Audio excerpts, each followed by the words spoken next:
اور اس کو پتا ہو کہ آگے بھی انصاف نہیں ملنے والا, آگے پاور ہے اور ہم ویک ہیں, تو وہاں پہ صرف انصاف کی جو پکار ہے نا وہ اللہ تک پہنچائی جا سکتی ہے, ایسے لوگوں تک نہیں پہنچائی جا سکتی جو مطلب آپ کے دیکھے ہوئے کو بھی نا آپ کو ثابت کریں کہ آپ اندھے ہیں.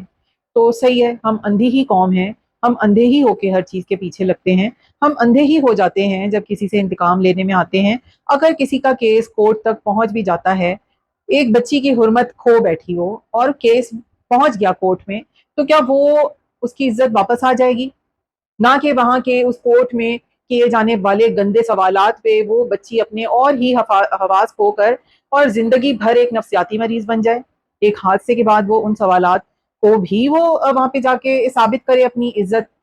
بہت مشکل کام ہے. یہ سب چیزیں بولنا آسان ہے, جبکہ اس کے بعد بھی انصاف نہیں ملتے, اور چند دنوں بعد جب وہ میڈیا سے خبریں ہٹتی ہیں تو کسی کو کوئی خبر نہیں ہوتی کہ اس وکٹم کو انصاف ملا یا نہیں ملا. ماں باپ کا کسی نے پوچھا ہی نہیں کہ وہ اس بات کو چھالنا چاہ رہے تھے یا نہیں چاہ رہے تھے, بچے اکسانے میں آئے یا بچوں نے خود کوئی قدم اٹھائے.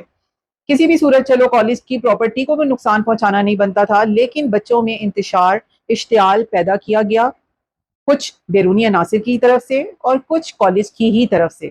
وہ بچے تھے, میٹرک سے نکل کے جانے والی بچی بہت معصوم ہی ہوتی ہے فرسٹ ایئر کی, ابھی تو وہ کالج کے ماحول کو سمجھنے میں لگی ہوئی ہوتی ہے, کیونکہ جو ایک اسٹرکٹ اسکول کا انوائرمنٹ ہوتا ہے ادھر ریسٹرکشنز ہوتی ہیں, کالج میں آ کے آپ کو ایک دم ایک بالکل ڈفرینٹ ماحول مل جاتا ہے. اب کالج میں بہت سی چیزیں ہوتی ہیں, کالج کا ہی اسٹاف کا, کالج کی ایڈمنسٹریشن کا ہی کام ہوتا ہے اسٹوڈنٹس کو پروٹیکٹ کرنا, ان کو سیکیورٹی پرووائڈ کرنا. ایک انسیڈنٹ ہو گیا, لیکن اگر بچے آپ ہی کے کالج کے بچے آپ کے سامنے آ کے کھڑے ہوئے, وہ اس قوم کے بچے تھے, وہ اس قوم کا معمار تھے, مستقبل تھے, آنے والی ایک نسل ہے جس نے آپ کے ملک کو, آپ کی اکانومی کو, آپ کے پہچان بننی ہے, آئیڈینٹی بننی ہے آپ کے ملک کی, ریکگنائز کرانے ہیں جہاں بھی جائیں گے. کیا کیا ان کے ساتھ؟ کیا وہ کوئی جرم کرنے والے عادی مجرم تھے, ایک حق مانگ رہے تھے؟ اگر ہم ایک پل کو مان لیتے ہیں کہ وہ انسیڈنٹ ہوا ہی نہیں, چلو مان لیا ہم نے وہ انسیڈنٹ نہیں ہوا آپ سب کے کہنے پہ, لیکن بچوں کے ساتھ اتنا سخت رویہ مجرموں والا کیوں رکھا گیا, ان پہ کیوں تشدد کیا گیا, ان سے کیوں ان کو پیسفلی کام طریقے سے ان کو کیوں کام ڈاؤن نہیں کیا گیا, ان کا کیوں ٹرسٹ کیوں نہیں ان پہ ڈیولپ کیا گیا, ان کا بھروسہ کیوں نہیں بنایا کہ وہ آپ کی بات سنیں, آپ کی بات مانیں, اور آپ ان سے, آپ کے لاؤڈ اسپیکرز نہیں تھے, کیا نہیں تھا, آپ کیوں بچوں کو کنٹرول نہیں کر پائے؟ کیونکہ آپ نے ان کو رسپیکٹ دے کے ان کی بات نہیں سننا پسند کی. بچے اشتعال میں آ گئے, اس میں بچے کچھ شہید بھی ہوئے جو سننے میں آ رہا ہے. افسوس ہے بہت, ان للہ و انا الیہ راجعون, جو اس دنیا سے چلے گئے اس حق مانگنے کی جنگ میں. لیکن ان کے ساتھ, بچوں کے ساتھ یہ رویہ نہیں رکھنا چاہیے تھا. یہ جو ایج ہوتی ہے آپ کی, جو آپ ہوش میں اپنی یہ اسٹڈیز کا ٹائم ہوتا ہے نا, یہ 6 سیکنڈری سے لے کے خاص طور پہ انٹر تک کا, یہ اتنا بچوں کے لیے ایک انسان کے لیے میموریبل ٹائم ہوتا ہے کہ جو آگے آپ کو ساری عمر نہیں ملتا. آپ انٹر کرتے ہیں, اس کے بعد ہر کوئی بچہ اپنی اپنی فیلڈ سلیکٹ کرتا ہے اور اپنی پروفیشنل اسٹڈیز کی طرف چلا جاتا ہے, کوئی ملک سے باہر چلا جاتا ہے, پھر اپنی پروفیشنل اسٹڈیز, اپنی تعلیمات مکمل کرتے ہیں بچے, پھر اپنی ایک دوسری لائف ذمہ داری کی شروع ہو جاتی ہے, کسی کی شادی کہاں ہوتی ہے, کسی کی کہاں ہوتی ہے, کسی کی نوکری کہاں لگتی ہے, ایک بالکل ڈفرینٹ ایک لائف میں, ذمہ داری والی ایک میچیور لائف میں چلے جاتے ہیں. یہ ٹائم جو ہوتا ہے نا بچوں کا میموریبل ہوتا ہے. آپ لوگوں کو اندازہ ہے آپ نے اپنے ملک کے معماروں کے ساتھ, اپنے ملک کے ان معصوم بچوں کے ساتھ کس طرح کا رویہ رکھا؟ کیا یہ ٹرامیٹک رویہ یہ سب بچیاں, یہ بچے بھول پائیں گے جو آپ کے ملک کی پہچان ہے؟ واقعہ وہ ہوا ہے یا نہیں ہوا ہے, اس چیز سے ہٹ کے ایک یہ سوال تو بنتا ہے نا کہ بچوں کے ساتھ ایسا رویہ کیوں رکھا گیا, آپ ہی کے ملک کے بچے تھے, کیوں ان کو اتنا زیادہ اشتعال دلوایا گیا؟ اور دوسرا, میں سارے گھر والوں سے بھی کہوں گی ان بچوں کے, کہ بچے جب نکل رہے تھے جتنا بھی, کیونکہ یہ ایک ایج ایسی ہوتی ہے کہ دوسرے اس ایج کا فائدہ اٹھا سکتے ہیں, ان کو وہ جنونی ایج ہوتی ہے, غصہ آنے والی, نہ سمجھنے والی, جب آپ سمجھائیں تو. لیکن پھر بھی گھر اور فیملی اور ماں باپ ایک ایسی سینسیٹیو چیز ہوتے ہیں کہ آپ بچوں کو اپنا حوالہ دے کے روک سکتے ہیں. آپ کا بچہ دنیا سے, جس کے بچے دنیا سے گئے, کس کا نقصان ہوا اس احتجاج میں؟ جس کے بچے چلے گئے, ایک بچی کے ساتھ اگر انسیڈنٹ ہوا ہے یا نہیں ہوا ہے, یہ تو چیز ہی بالکل الگ کر دی گئی نا, سوالیہ نشان رہ جائے گی وہ. لیکن جو بچے احتجاج کے لیے نکلے اور جو اپنی جان کھو بیٹھے, کس کا نقصان ہوا؟ قیمتی نقصان ان ماں باپ کا، ان گھرانوں کا ہوا جس کے بچے گئے ہیں، جنہوں نے انہیں پال پوس کر اس اسٹیج تک لائے، وہ اس کلاس پہ پہنچے، اب جب انہوں نے آگے یونیورسٹیز میں جانا تھا وہ کس چیز کا شکار ہو گئے۔ تو اپنے بچوں کو بھائی ایسے ہجوم، ایسے احتجاجوں سے روکیں کہ جہاں پہ انصاف کی کمی ہو، کیونکہ آپ کا نقصان جو آپ کے بچے کا ہے نا، وہ کوئی دنیا، وہ کوئی حکومت، وہ کوئی بھی دوسرا اشتعال دلانے والا نہیں بھر پائے گا۔ تو اپنے بچوں کو جنونی نہیں، آپ پرسکون بنائیں کہ آپ کیا سرکمسٹانسز ہوتے ہیں، آپ اگر ایسی چیزوں میں کودتے ہیں تو یہ گھر والوں کو، ماں باپ کو بتانے کا کام ہے کہ آپ بچے بیٹا دیکھیں کہ اگر ایک بچی کے ساتھ انسیڈنٹ ہوا ہے اور ہوا ہے اگر واقعی یہ واقعہ، تو اس کو انصاف مل پا رہا ہے، آپ کی آواز کوئی نہیں سن رہا نا۔ ہم نہیں چاہتے کہ ہمارے بچے کے ساتھ بھی ایسا ہو، بچوں کو یہ بات سمجھائیں۔ مجھے تو یہی لگتا ہے بھائی بچے بہت قیمتی ہیں، اور اپنے ماں باپ اپنے گھر والوں کے لیے ہی قیمتی ہیں، باقی وہ کسی کے لیے نہیں ہیں، باقی دوسروں کے لیے وہ کیڑے مکوڑے ہی ہیں، کوئی آپ کے بچے کو بچہ نہیں سمجھے گا۔ تو یہ جو بچیاں نکلی ہوئی ہیں اتنے ہجوم میں، مطلب جہاں پہ بیرونی عناصر بھی آ گئے ہوں، کہاں کہاں سے لوگ جمع ہو گئے ہوں کہ ہم اس احتجاج کا حصہ بن رہے ہیں، وہیں پہ اسی میں اسی طرح کے درندے، اس طرح کے جانور موجود ہوتے ہیں جو کہ آپ کی بچی کا اگر منہ دبا کے کہیں سائڈ پہ کھینچ کے لے جا کے اور بھی بچیاں نشانہ اس طرح کی بنے تو آپ کیا کر لیں گے؟ میرے خیال سے تو عقل کا مظاہرہ یہی ہے کہ اپنے بچوں میں اس طرح کی جنونی کیفیت کو روکا جائے اور انہیں کسی بھی اور جو ہے حادثے کا شکار ہونے سے بچایا جائے۔ باقی انصاف کی ہم اللہ تعالیٰ سے ہی امید کر سکتے ہیں۔ اتنا زیادہ یہ سیڈ انسیڈنٹ ہے، جب ڈاکٹر مومتا کا ہے وہ تو انڈین کیس تھا، اس پہ اتنے دن تک جہاں تصویر نظر آتی تھیں تو ایک دل دہل جاتا تھا، اتنا زیادہ مطلب دل پھٹ جاتا تھا کہ یہ کیسا واقعہ ہے۔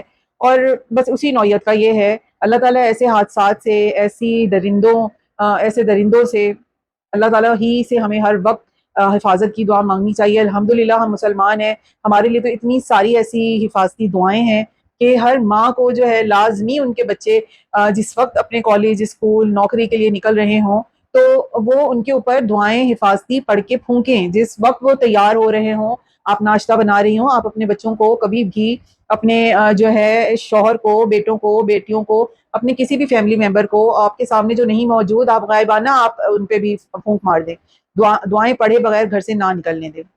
وہیں ساتھ ساتھ میں ایک بات یہ بھی کرنا چاہوں گی، اس بچی کا جو واقعہ پیش آیا، جو کہ کہا جا رہا ہے کہ نہیں پیش آیا، تو ہم اگر نہیں آیا تو اللہ تعالیٰ پھر بھی ہر بچی کو محفوظ رکھے، اور اگر آیا بھی ہے تو میں یہ پوچھتی ہوں اس یوٹیوب پہ بیٹھے ہوئے ان تمام نیگیٹو ریئیکشنز والوں سے کہ یہ بچی ایک تعلیم کے حصول کے لیے گئی تھی نا، کیا قصور تھا؟ کیا وہاں پہ وہ ڈانس کر رہی تھی؟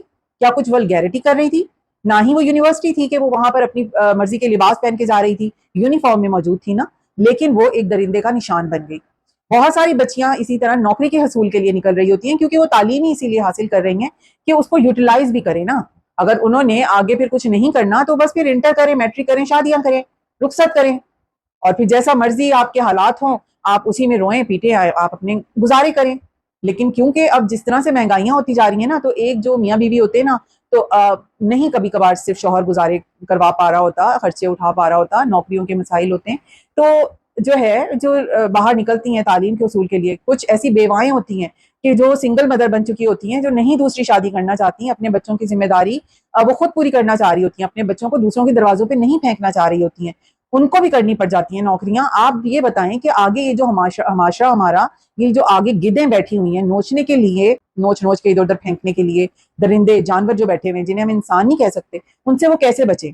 آپ سب یہ جو رکشن والیاں، اتنے گندی بازاری الفاظ جو آپ ایسی گھریلو عورتیں جنہوں نے ولاگنگ کا اگر ایک رستہ مل ہی گیا ہے، اگر وہ ولاگنگ کی تو میں کبھی فیور کرتی نہیں ہوں نا، ولاگنگ وہ سب مفتیوں کا کام ہے کہ فتوے جاری اگر کریں گے، نہ تو میں اسلامک اسکالر ہوں، نہ ہی میں کوئی حافظہ یا عالمہ یا میں مفتیانی ہوں کہ میں ایسا کچھ بھی فتویٰ جاری کروں گی، لیکن جو عورتیں گھر میں بیٹھ کے ایک رستہ اگر یوٹیوب کی طرف سے وقتی طور پہ ہی اگر مل گیا ہے، اور عورتیں گھر سے اگر اپنے پردے کو برقرار رکھ کے ایک طریقے سے ایک جو معاشرہ مطلب ایک نارمل ہم جو لائف دیکھ رہے ہوتے ہیں ویسی لائف دکھا رہی ہیں، تو آپ سب کو اتنی ان کی پریشانی ہے کہ آپ لوگ تو مطلب انہیں ادھر بیٹھ کے شیطان بنی ہوئی ہیں، اسی طرح کی درندہ صفت حرکتیں کر رہی ہیں کہ وہ پتہ نہیں کون سی بازاری عورتیں ہیں۔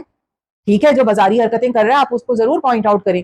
یہی تو بات ہے کہ اگر کوئی اب ایک یوٹیوبر بن رہا ہے اور اپنے گھر والوں کے سامنے کوئی عورت ایک کام کر رہی ہے سیفٹی والے ماحول میں، تو آپ خود یہ بات بتا دیجئے کہ یہ سیفٹی گھر پہ بیٹھ کے ایک چینل چلانے میں جو ہے اس کی عزت محفوظ ہے، یا ایسے درندوں کے بیچ میں جا کے نوکریاں کرنے میں اور پڑھنے میں جو ہے اس کی عزت محفوظ ہے؟ جتنا آپ لوگ سب کے پیچھے پڑی ہوئی ہیں. جو غلط ہے آپ اس کو ضرور غلط بولیں، لیکن اگر کوئی ایک اپنی حدود میں رہ کے کام کر رہا ہے، آپ لوگوں نے تو سب کو ایک قطار میں کھڑا کر کے آپ نے بازاری بنا کے رکھ دیا ہے. آپ کیوں جھک مار رہی ہیں ادھر بھائی؟ یہ جو ریشن کے نام پہ عورتوں کو ذلیل کر رہی ہیں، آپ کیا جھک مار رہی ہیں یوٹیوب پہ؟ آپ کو بھی تو اسلام روکتا ہے نا. آپ کیوں ادھر بیٹھ کے جو ہے دوسروں کے گناہوں کے اور قبروں کے فیصلے کر رہی ہیں؟ جو فیصلے اللہ نے کرنے آپ لوگ کیوں کر رہی ہیں؟ اپنے قبروں کی فکریں نہیں ہیں آپ لوگوں کو؟ دوسروں کی قبروں کی بہت ہے. آپ کیا کسی سے ہمدردی کریں گے کسی کی بیٹی کی عزت یوں برباد ہو جائے؟ آپ لوگ تو ادھر ہی بیٹھ کے آپ عزت جو ہے اپنی ہی مسلمان بہنوں کی عزت ملیا میٹ کرنے میں لگی ہوئی ہیں. حیرت کی بات ہے. اور پھر ویڈیوز ایسی بنائی جاتی ہیں جو بازاری الفاظ جو کہ سوسائٹی کا حصہ ہی نہیں ہونے چاہتے، وہ الفاظ آپ لوگوں کو زبان تک لانے میں کسی قسم کی مطلب شرمندگی یا گھبراہٹ یا کوئی آپ لوگوں کو وہ نہیں ہوتا کہ شرم آتی ہو. اس لیے یوٹیوب جو ہے نا کہ آپ ایک اپنے گھر میں بیٹھ کے یوٹیوب پہ یا آن لائن آپ کوئی کام کر لیں، یہ زیادہ بہتر ہے. باقی اگر کوئی اپنے حدود کراس کر رہا ہے یا یوٹیوبر بننا، بلاگر بننا اگر گناہ کا کام ہے تو وہ خود اپنی گناہوں کا ذمہ دار ہے، وہ خود ذمہ دار ہے. آپ لوگ بھی جھک مار رہے ہیں یہاں پر. آپ جائیں بھائی یوٹیوب کے لیے، ہمیں اللہ نہیں اجازت دیتا. آپ یوٹیوب پہ یہ کیا مطلب آپ ڈرامے نہیں دیکھتی، آپ گانے نہیں سنتی؟ تمام خواتین جو آپ لوگ اتنی حاجن بیبیاں بنی ہوئی ہیں. معاشرہ تو سارا ان یوٹیوبرز کو، ولاگرز کو، انفلوئنسرز کو دیکھ کے خراب ہو رہا ہے. ٹی وی تو پتہ نہیں چلتے نہیں ہیں، نہ نیٹ فلکس پہ لوگ کچھ دیکھتے ہیں، نہ یہاں پہ ویب سیریز دیکھتے ہیں، یہاں پہ اور تو کچھ کہیں دیکھنے کے لیے ہے ہی نہیں، نہ دنیا میں نکلتے ہیں. انفلوئنسرز نے ساری بربادی کی ہوئی ہے، اسی کی وجہ سے یہ واقعات ہو رہے ہیں. شرم آنی چاہیے آپ لوگوں کو اپنی سوچوں پہ. آپ تو خود ایک عورت ہو کے دوسری عورتوں کی اور بچیوں کی آپ دشمن ہیں. تھینک یو سو مچ. اللہ حافظ.